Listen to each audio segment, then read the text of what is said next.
Nako mga kababayan, tayo po, alam ko madami tayong problema kaso mukhang madadagdagan pa ho yung problema natin mga bossing. Ay bakit kanyo? Eh, pati po yata yung pati yung pagtotnak ng dating sorry ha, sorry. Ayan, binaliktad ko na. Alam ko yung mga may edad na, yung matatanda, maintindihan yung sinasabi ko. Pero yung mga bata, yun, matatanong. Huwag nyo nang explain kung ano yung sinasabi ko, no? Pati yung pagtotnak ng dating Pangulong Duterte, problemado si Madam. Problemado si Madam, mga kababayan, no? Bakit ho? Oh, masakit na ang ulo nito. Napapansin ko habang pinapanood ko po siya, mga bossing, dry na, hindi nadidilagan. Bakit to? Problemado, alaw stotnak. Isang linggo na daw hong alaw stotnak, mga kababayan. Diyos ko naman. Hindi ko ho ini-expect mga kababayan, na pati po sa usaping politikal, aabot sa punto na totnak. Ma'am Cecilia, shout out po sa inyo at Cheryl Santa Maria. Oh, pakinggan nyo problemado si ate, no? Makisimpatya na lang kayo. For 1 week now, mahigit. Oh. Because of what happened to Tatay Digong and in solidarity of Tatay Digong. Solid daw kasi sila DDS, pati po totnak. Problemado sila. 1 week na daw 1 week na, almost 1 week, wala pong ano? Dahil nandun nga siya nakadetain. Oh. At wala siyang sex. Ako po! Tingin ko, 80. No? 80 na si dating Pangulong Duterte. Hindi na din siguro, mahilig yan, no? At hindi na din siguro, tingin nyo, pa din? Active pa din ang dating Pangulo? Tingin ko hindi na Tingin ko hindi na, mga kababayan. Atrasan natin, ulitin natin. For 1 week now, mahigit. Because of what happened to Tatay Digong and in solidarity of Tatay Digong. Oh. Dahil nandun nga siya nakadetain. Oh. At wala siyang sex. Ako din, hindi kami nagsisex ni Katribo. Oh, wala din daw. Dahil walang totnak si Tatay Digong doon sa Oblo, ay birthday Birthday ngayon ng dating Pangulong Duterte, mga kababayan. Naku, walang Di ba merong kanta si Jeremiah? Birthday sex. Birthday sex. Naku, walang hindi, sa bagay, Madam, nando si Hanilet. Oh, pumunta doon si Hanilet. Oh, kasi nga birthday. Ay, hindi lang natin alam. Pero tingin ko wala nang ganoon. No? Dinamay mo pa yung sarili mo. Sasakit ang ulo mo niyan. Sasakit ang puson mo niyan. Oh, dahil isang linggo nang alaw totnak si dating presidente, sila din daw. Oh. So talagang nahihirapan na ako. Hindi ko alam kung kakayanin ko yung complete solidarity with Tatay Digong, no? Nakikiramay kami sa kanyang pinagdadaanan na wala siyang gerger. Ako po, tingin ko hindi na mapipigilan ni ate. Baka mamaya wala na, hindi na ako, wala na. Tatapusin ko na ang pagkasolid Duterte ko. Mamaya magpapabutas na ako ng ilong. Dito. O ng tenga. Mamaya magpapatotnak na ako. Wala na. Doon ba tawag doon? Doon masusukat ang pagiging solid.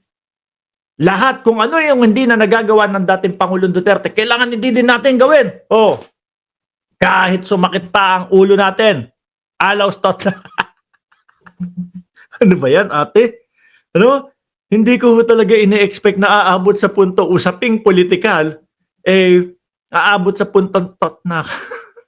Problema totnak. Oh, game. So, kami din ni Katribo, hindi kami nag-gerger. So, masakit yun para sa akin personally. Hirap na hirap ako. Pinagdadaanan ko talaga yan. Parusa yan sa utak ko. Huwag niyo nang pigilan. No, tingin ko naman hindi yan yung makakahadlang, no? At hindi masasabing, "Oh, ikaw hindi ka solid Duterte." No? Kasi nagpatot nagpatotnak ka, 'di ba? "Oh, ikaw hindi ka solid Duterte kasi sumuway ka.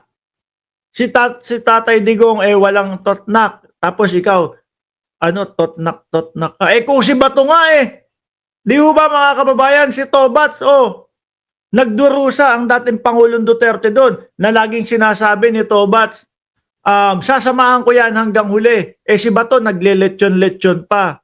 Ba't pinapahirapan nyo yung sarili nyo? Ipasok na kung kaya nang ipasok. Di ba? Bahala kayo. Maikli lang ang buhay. Maikli lang ang buhay sa sinabawang gulay. Pinapalipas nyo yung mga araw na pwede naman kayong mag maglabing-labing. Tapos dahil nakakulong ang dating Pangulong Duterte, dahil wala siyang totnak, kami din wala ng totnak. Bahala kayo dyan. Sasakit nga talaga yung ulo nyo. Di ba? Talaga. Talaga yung mga DDS, lahat na lang ho, mga kababayan, naikokonekta nila, sa politika. Meron pa, may isa pang pinasa sa akin si Banat Boy. yung isa naman naliligo habang nagbablog. Puno-puno na, ewan ko kung mod taya tayong nasa mukha.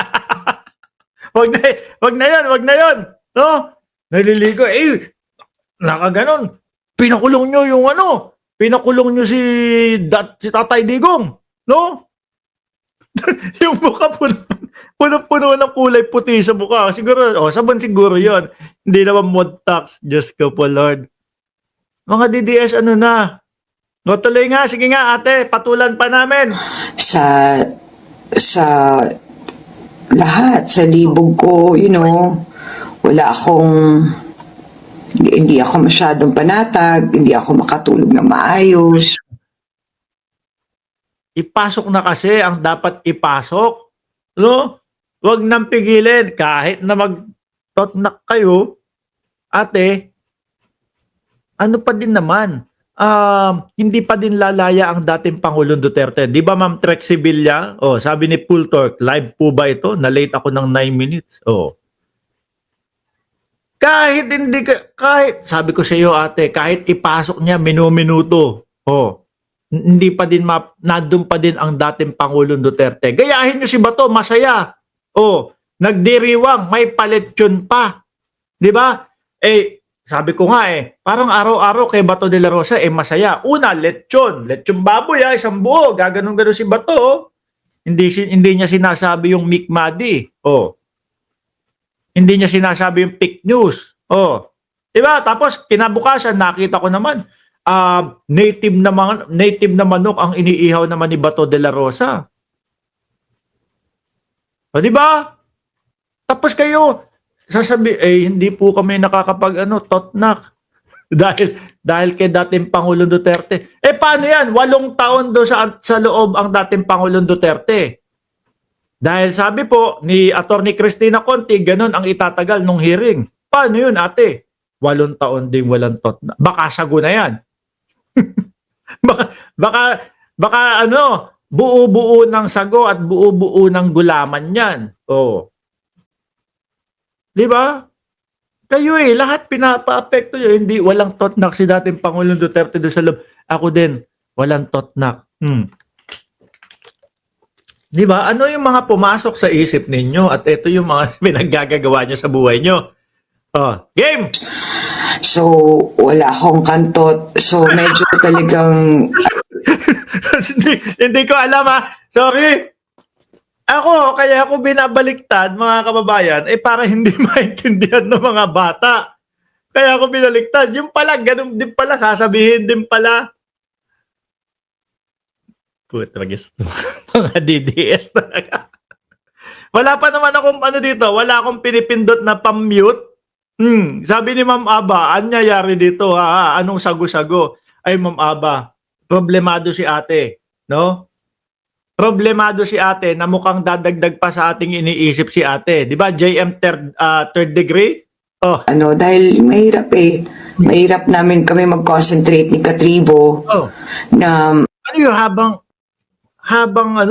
nasa ibabaw si Katribo, kung sino man, kung saan galing man tribo yon, no? Si dating Pangulong Duterte, ikaw naman, si dating Pangulong Duterte yung iniisip mo habang Diyos ko po, Lord. Daming problema ng DDS, mga kababayan. Kala ko po, padala lang, no? Ngayon, meron nang namong problema. Alaws daw kasing tot. Tuloy! na mag-merger kasi hirap na hirap nga kami dahil nga syempre di ba naisip namin paghihirap ni tatay, kisama kami. So, hindi pa naman ako natutuyot kaya lang nahihirapan talaga kami na makapagbuelo Oh. na maglandian or magkamanyakan. So, Madali lang yan. Haplos-haplusan. O, di ba? it is a personal struggle for me. I hope na Personal struggle. Personal. Pero, alam na namin. O, yan. Hindi na siguro personal ho. Hindi na pang sa inyo na lang. At least, nasasabi ninyo ang inyong mga problema. Yun nga lang. Kahit na hindi na i-public, naipapublic pa. Di ba? Tuloy ho, ate. intindihan nyo and I hope yeah. Thank you for listening to my problem. Okay. Nako. Ano ba maipapayo natin kay ate? No? O ate, eto na lang ang payo namin sa iyo. Kahit na magtot na kayo, minu-minuto, no? O kahit na sabihin mo, 1 linggo, 2 linggo, 1 buwan, hindi pa din lalabas ang dating Pangulong Duterte, no? Kaya ang gawin nyo, mamayang gabi, kung nasa Pilipinas ka man, gabi dyan, pisahan nyo na.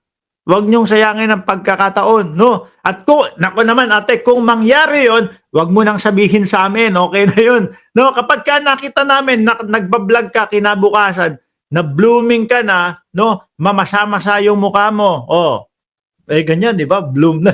Alam na namin, no? Nasagot na ang problema nyo. Di ba? Ngayon, halata namin, medyo dry ka na nga, no? Tuyot na.